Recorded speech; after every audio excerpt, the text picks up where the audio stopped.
왔어? 현재 미국 사회는 조지 플로이드의 사망 사건으로 인종차별 문제가 다시 한번 뜨겁게 떠오르고 있어. 5월 25일 미네소타주 세인트폴에서 미니애폴리스 경찰관들이 비무장한 아프리카계 미국인 조지 플로이드를 제압하면서 목을 무릎으로 압박해서 사망에 이르렀지. 그의 안타까운 죽음과 백인 경찰관들의 과잉 진압 과정은 SNS를 통해서 전 세계로 퍼져나가면서 이 사건을 계기로 75개 이상의 도시에서 플로이드의 죽음을 항의하는 시위가 진행됐어. 플로이드 사건이 미국 사회 전역과 전 세계에서 분노와 공감대를 얻고 있는 그 배경에는 미국 사회에 뿌리 깊게 박혀있던 인종차별 문제가 자리 잡고 있어. 이번 시간에는 미국 사회에 뿌리 깊게 박혀있는 흑인차별 문제와 또 이번 플로이드 사건을 둘러싼 미국의 사회적 상황이 어땠는지를 좀 살펴보려고 해. 미대륙의 발견 이후에 1629년 노예제도의 도입으로 흑인들이 미대륙 남부 지역에 주로 유입됐어.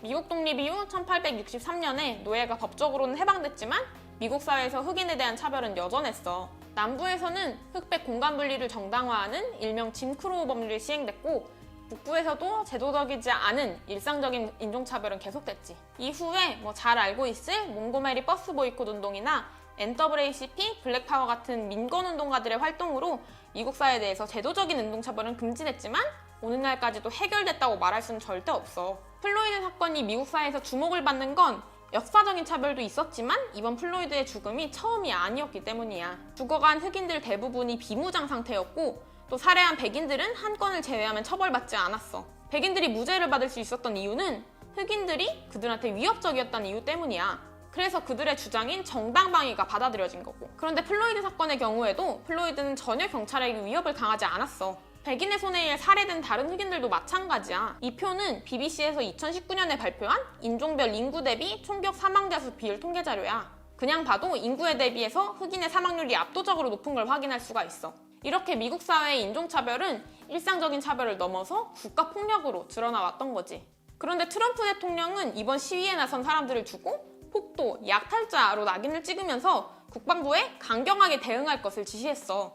트럼프의 국수주의적인 태도, 인종차별적, 각종 차별을 다 하는 트럼프의 행보를 생각해보면 엄청 놀라운 것도 아니기는 해. 오히려 국가가 앞장서서 또 공권력을 동원해서 인종차별을 행해온 역사를 생각하면 이번 일이 당연하다는 생각도 드는 거고.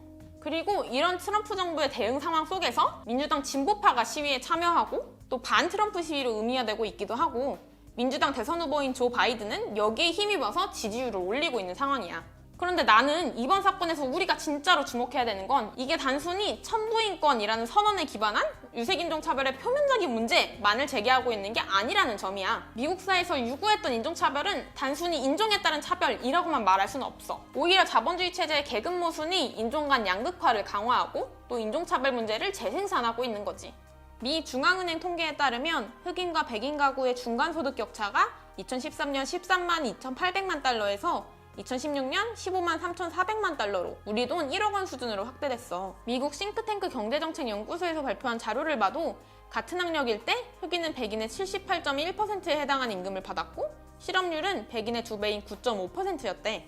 코로나 시기에 발생한 경제위기에서도 흑인이 훨씬 많은 피해를 보고 있어. 코로나19 감염률이 흑인이 백인의 2배에 달하는데 그 원인 중에 하나가 흑인 노동자들이 손님을 응대하는 소위 프론트라인에 많이 종사하고 있어서 그래. 전체 노동인구의 11.9%에 해당하는 흑인 노동자 중에 17%가 프론트라인에 종사하는 걸로 나타났어. 뿐만 아니라 급증한 실업률 역시 흑인이 16.7%로 백인보다 약 2.5%포인트 높았고 흑인 인구의 절반 이상은 자가주택을 소유하지 못해서 경제위기에서 흑인의 월세 부담이 훨씬 큰 걸로 알려지고 있어. 그래서 정리하자면 특히 코로나발 경제위기 때문에 민중의 생활이 더더욱 어려워지고 더더욱 불평등해진 거고 그게 이번 사건으로 폭발한 거지. 미국 사회에서 유구했던 인종 간의 불평등이라는 문제가 지금 일어나고 있는 운동의 배경이 됐다는 거야. 지금 가장 뜨겁게 진행되고 있는 이 운동은 민중의 항쟁이고 소외된 이들의 항쟁이면서 동시에 반체제적인 열망을 담고 있는 항쟁이라는 거지. 그렇기 때문에 마치 한국에서 박근혜 퇴진 촛불이 그랬던 것처럼 민중의 대규모 항쟁이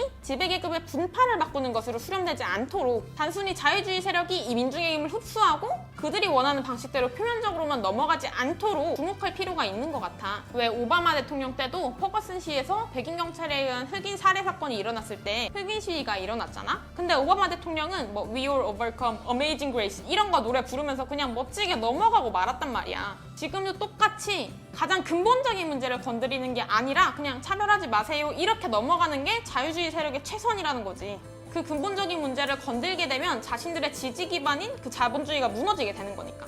그래서 우리는 이럴 필요가 있다고 생각해. 이걸 체제에서 소외되고 차별받고 가장 기본적인 삶을 영위할 그 권리마저 빼앗겼던 민중들의 분노가, 특히 미국 사회에서는 인종화되었던 이 불평등에 대한 분노가 이번 사건으로 촉발되고 폭발한 걸로 봐야 된다는 거야. 그렇기 때문에 우리는 이런 지점에 집중하고 또 가능한 수준의 연대를 우리 주변에서부터, 생활에서부터 이어나가야 된다고 생각해. 그러면 오늘도 화 좀 풀리면 다시 올게.